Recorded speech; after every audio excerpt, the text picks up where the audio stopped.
I do enjoy John Denver. I never knew why. I guess that's why. But oh, you're taking pictures.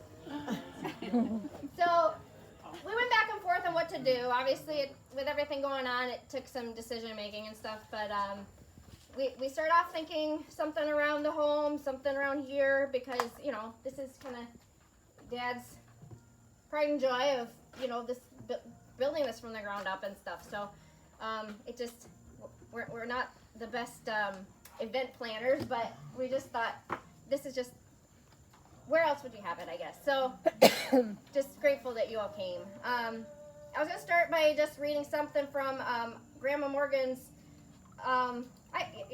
she wrote this, the first 50 years, and it's online if anybody's curious of what it is. If you just put in Nellie Morgan, first 50 years, Grandma Morgan is on the internet. I mean, to me, I don't know. I hope they never take that down, that page, because just the fact that I can type that in and that comes up, I just think, I don't know. I always get a tick. It just tickles me, I guess. But just a little bit here about Dad.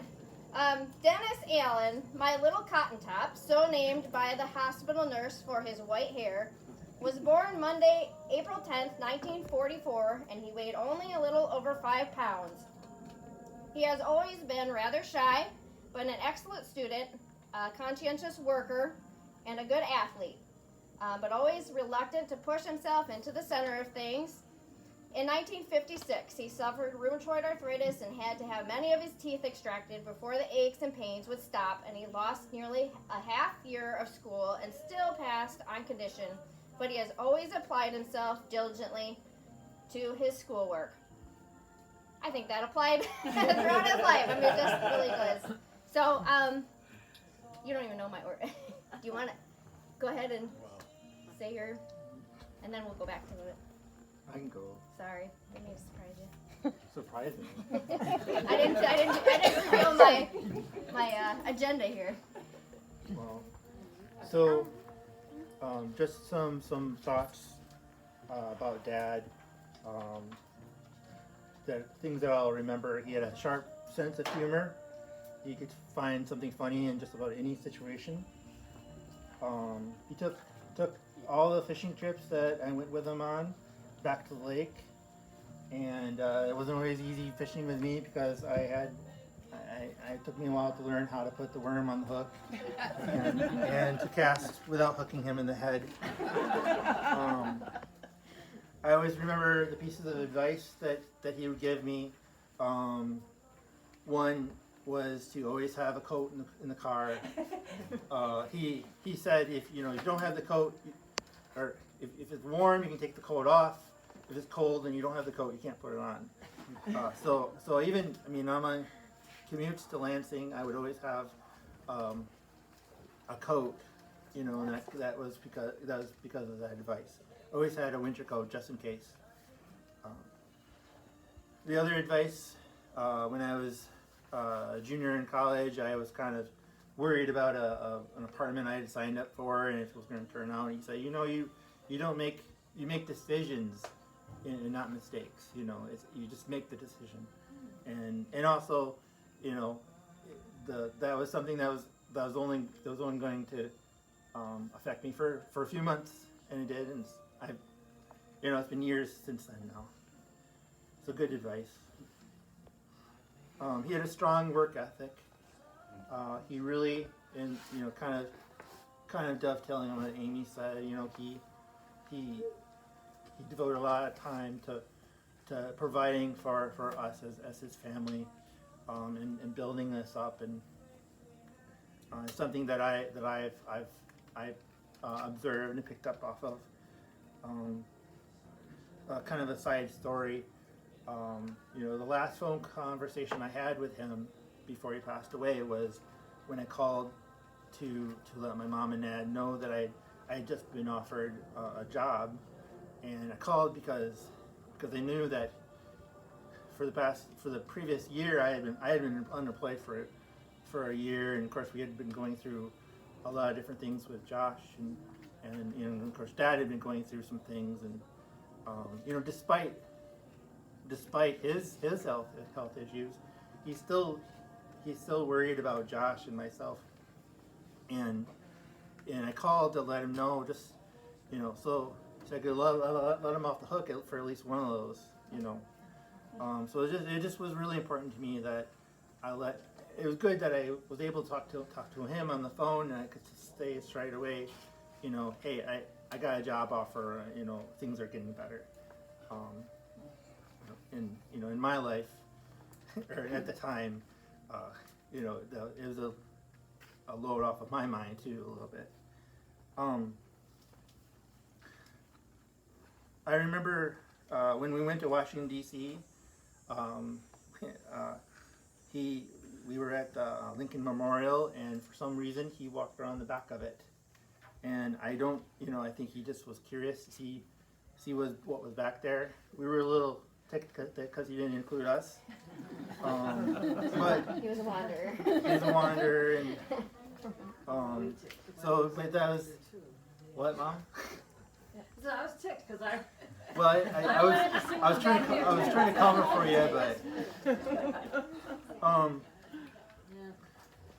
so he always had a devotion to family. I know that because he would, every Sunday he would go up to Grandma and Grandpa's house and see how they're doing and talk to them. And I would ride along with him, I carried that forward. When I would go on bike rides, I would sometimes ride to Parshville and see Grandpa, and just and say, hey, what's new? And he'd tell me the same story about the kid that they ran and hit with the car, and he fell over, but his Pepsi was still didn't break, So he would tell me that story again and again, and ask me if I had seen any deer. But I just sort of tried, and even with my parents, and with my kids and my parents, it was important for me to give them the chance to get to know my parents as their grandparents. So I try to pass that forward. Another thing I always remember, and getting ready for today, kind of brought back memories. Mowing the lawn was something that I felt like we both kind of owned that, and I just remember, kind of the synergy of just, I would take one half and he would take the other, and there's just sort of a balance. We're just working together, and one thing that he would say is that it was important to him that he wasn't a taskmaster in the sense of like he would tell us to go out and do this by ourselves. He was the kind of dad who felt it was important to do the work alongside us, and that the mowing the lawn was kind of represented that.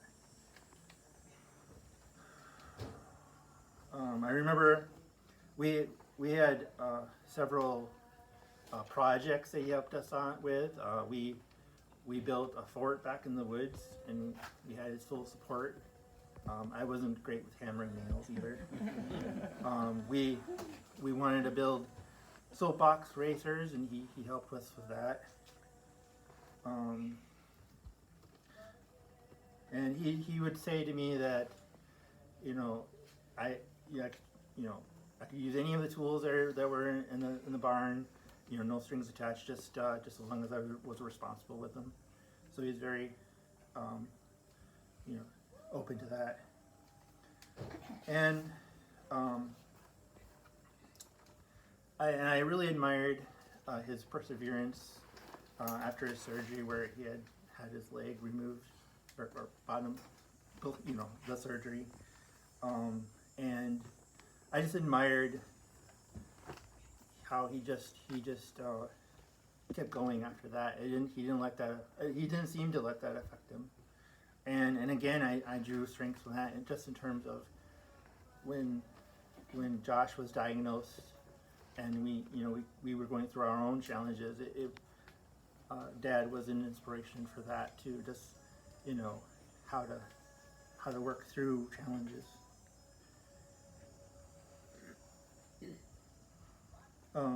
So, in the time since he passed away, I guess the last thing is, when Josh passed away, you know, Josh Josh was going into hospice, and he would ask me about heaven and death, and I didn't have much to share on that, but I said that my belief was that if or when he passed away, that his grandfather was going to be there for him, and I take some comfort in the idea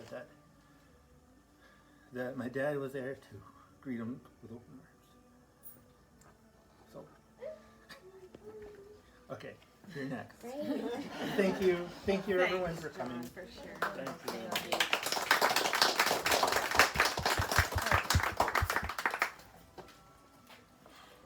Doing good. I have to be a little more prepared. I start talking. So let's see. I'm gonna say this so that it makes sense here. I learned from my dad that some people don't always say what they mean, but they mean what they do. If you watch what they do, you will know what they mean to say. I watched too much Lord of the Rings. This is kind of a Hobbit phrase here, sorry. But, Dad was usually a man of few words. Yes, there were photos of his early years and some stories from his childhood. But for me, as his child, nothing is as real as the person who's right in front of you. So how did I know him? How did I know he worked hard to make a better life for his family? I remember being awoken in the early hours of the morning, sometimes at the rustling of Dad gathering things downstairs in the kitchen there, sometimes by the sound of his truck backing out of the garage. My bedroom window was right up there, so I always heard that. I'm a late sleeper. And he would finally roll back in from his long hours in the early evening. That's how I knew. How did I know? He loved to garden. I remember that he spent most of the daylight hours he did have off work planting and cultivating his garden. I remember the times we helped him dig rows for the beans and peas and dropping the seeds into the small trenches we had dug. We took for granted having sweet corn every summer, having potatoes all winter, and jam and jelly from the strawberries and raspberries. But that's how I knew. How did I know? He loved the outdoors. I remember as a young girl visiting this property. I was pretty young, but I remember before the house was built, he would pick out the perfect walking stick for me. I don't know why, I really love that walking stick, whatever he picked out for me. And we would hike back in these woods, just right back in here. I just remember walking there with him. There used to be a giant oak tree, these huge trees back there. We would sit there and look out over the swamp. We also made many fishing trips to the lake, right over there. And spent time shining for crawlers in the garden. There's a big garden there and a big garden back there. The night before, we would go on our fishing trips. We both enjoyed the outdoors without saying much. That's how I knew. How did I know? He loved music. He could whistle like a songbird. Am I the only one who remembers this? I don't know. Mom didn't remember whistling. He'd be out working, I swear, and he had this like trill. He would whistle, and I just thought, it's amazing. I didn't always know what the song was and stuff, but it just, I don't know. I just thought that's a musical talent in itself. So we all knew he could whistle loud, like really loud. But I also remember his smile at a good Tennessee Ernie Ford song. That's how I knew. How did I know he enjoyed sports? We spent time together playing catch, him rolling me ground balls. Despite my basketball career going nowhere, We spent many summer evenings playing one-on-one basketball. And right here, that used to be a net right there that he built. Even his frequent frustration while watching Red Wing games showed he cared enough to keep watching. That's how I knew. How did I know he enjoyed getting together with his family? I mentioned this earlier. I could see him quietly watching everyone socialize with an unmistakable soft smile on his face, just like he would today. That's how I knew. So how did I know that he loved us? He didn't say the words until very recent years. I think, time softens you and brings things out, but love is an unbelievably hard word to say when you're not used to saying it. This I completely understand. So how did I know? From all of my previous stories and much more. He always meant to say, I love you. You just had to watch what he did to know what he meant to say. Thank you for everything, Dad. I love you too.